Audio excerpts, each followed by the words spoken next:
Daun stevia biasanya dikeringkan dulu sebelum dijadikan pemanis alami. Daun stevia kering ini jika direbus bakal keluar rasa manis yang luar biasa.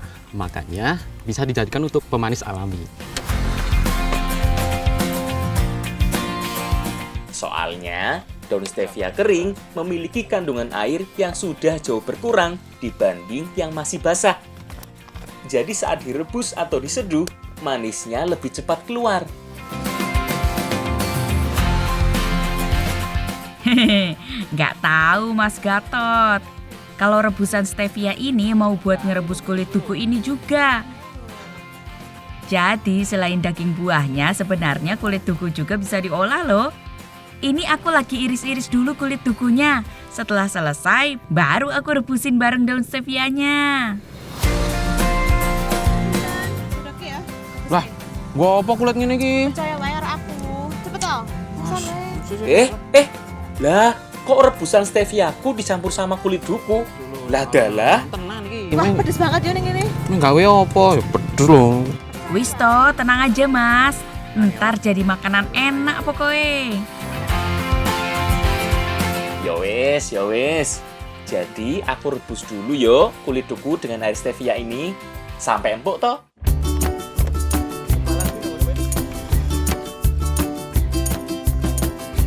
Godhongku katut-katut. Wah, jan. Loh, wah. Godhoganmu iki marahi. Ikhlas ki ngomong. Ya ikhlas, tapi janji lho, gawe sing enak lho. Iki lho Mas pisahke Mas. Yo. Jadi kulit duku ini direbus untuk jadikan bahan campuran nogosari. Kuwi lho alasane makane mau direbus karo air stevia ben dadi enak karo manis. Empuk dadine yo. Mbok ngomong ket mau ki. Iya kan kayak surprise toh Mas. Surprise. Wis paham toh saiki? Ya wes, bantu aku bikin nagasari kulit dukunya.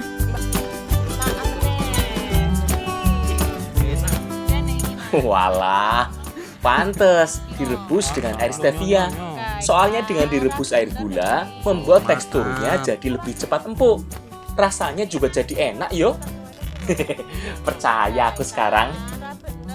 Dibuat jadi nogosari, yo jelas enak. Lah wong kulit rebusnya aja udah enak. Buat yang belum tahu, nogosari adalah salah satu jajanan pasar yang terbuat dari tepung beras sebagai bahan utamanya. Tapi biasanya di bagian tengahnya diberi irisan pisang. Kali ini, selain tepung beras, santan, dan berbagai bahan lain, ada tambahan rebusan kulit duku di dalamnya. Setelah adonan jadi, langsung dikukus dengan daun pisang yo. Setelah itu, langsung kita kukus sampai matang. Kayak iki kayak dikukus timbang udur wae kayak bisa ge. Sama halnya dengan cara gesing.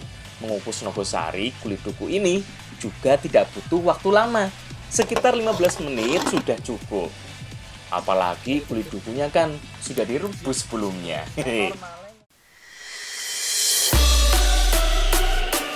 Sip, ini dia penampakan nogosari kulit dukunya.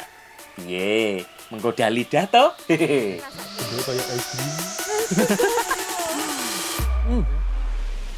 Seperti halnya nogosari lainnya, tekstur nogosari sangat lembut, dengan rasa sedikit manis dan gurih.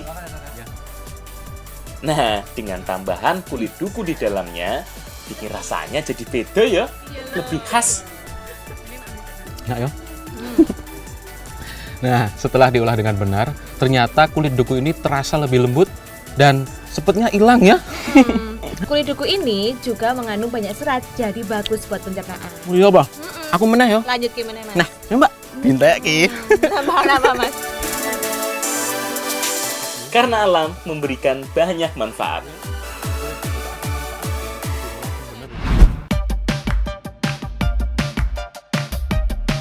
Sekarang balik ke Dusun Sumberbulu, Desa Pendem, Kecamatan Mojogedang, Karanganyar. Aku lagi mau cari yang spesial. Namanya Gundi. Nah, kali ini aku lagi nyari gondek nih. Tapi bukan sebarang gonde. Gonde yang aku maksud adalah ratu dari rayap. Biasanya ada di dalam sarangnya ini. Pak, bedet mana, Pak? Gunde adalah sebutan dari warga sini untuk menyebut sang ratu rayap. Nah, untuk mendapatkan sang ratu, otomatis kita harus mencari sarang rayapnya dulu. Biasanya, ciri-ciri banyak sarang rayap adalah tempat di mana banyak kayu lapuk. Kalau ada gundukan tanah yang tak biasa, maka kemungkinan besar itu adalah sarang rayap. Rayap sangat menyukai tinggal di tempat gelap karena tidak tahan dengan cahaya. Kondisi kebalikannya saat sudah berevolusi jadi laron. Tapi walaupun suka di tempat gelap, koloni rayap butuh tempat yang hangat. Makanya suka tinggal di dalam kayu lapuk atau dekat permukaan tanah. Nemu rakyatnya belum tentu loh nemu sang ratu. Soalnya si Gundik atau ratu rayap ini punya sarang tersendiri, terpisah dari warga sipil. Istananya terbuat dari tanah khusus yang sangat keras dan elastis, menyerupai karet loh. Wah, niki Pak. Ya, kuwi Mas. Gonde nggih. Nah, ini nih gonde yang kita cari. Biasanya hidupnya di tanah yang paling beda sendiri. Tanahnya keras nih. Bisa dimakan kuwi Mas. Saged? Saged. Napa nggih? Heeh. Cobi nggih. Nggih. Hehe, ditantang jelas, nggak mau kalah aku. Enak nggih? Ah, enak kok Mas. Ada. Jadi rasanya itu sedikit hambar, tapi tetap ada manis-manisnya dikit ya Pak ya. Cari lagi aja yuk. Malih kok. Rasanya hampir sama seperti ulet sama-sama mengandung banyak protein juga. Pantes, orang zaman dulu banyak yang menggunakan gundi sebagai jamu. Kok lama banget sih Mas? Dari mana? Ini loh, aku cari oleh-oleh buat kamu. Hehehe, rayap. Halah, oleh-oleh kok rayap. Mau buat apa? Ini loh, Yan. aku dipesenin ibu buat cari rayap. Katanya mau dibuat jadi tambahan botok. Kita lagi mau bikin botok pari si rayap nih. Rayap yang digunakan itu biasanya masih muda dan masih warna putih nih. Angel ya Mbak, aduh wangi yo. Yo nek angel dhewe to, Mas. Oh. Betul. Rayap ini sering disebut sebagai semut putih karena warnanya memang putih pucat begini. Aku harus keluarkan satu-satu terlebih dulu dari sarangnya.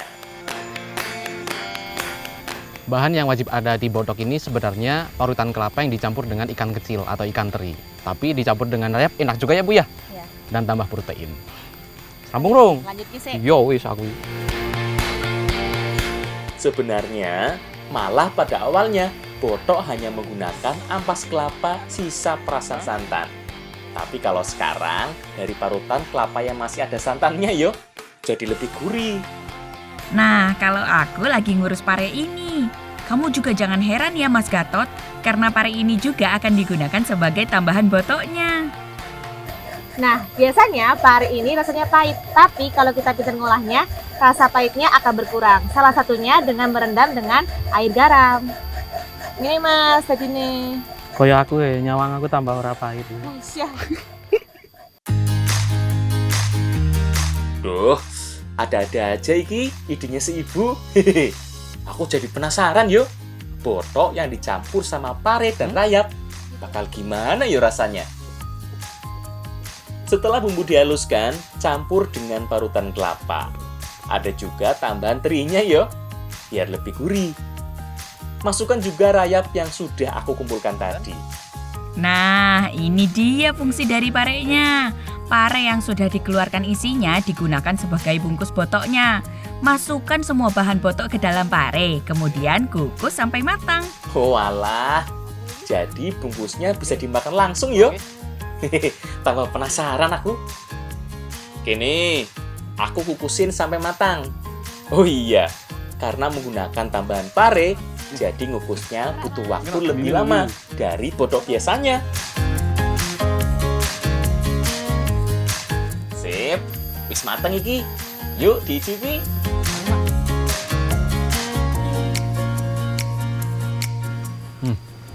Mantap toh? Mbak isi masak pinter tenan nek. Ora aku ding. Hmm.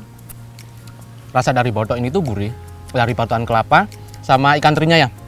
Tapi ada manis-manisnya juga. Nah, ditambah pare ini rasanya lebih cocok karena rasa pahitnya ini jadi lebih khas untuk botoknya. Udah nggak pahit loh.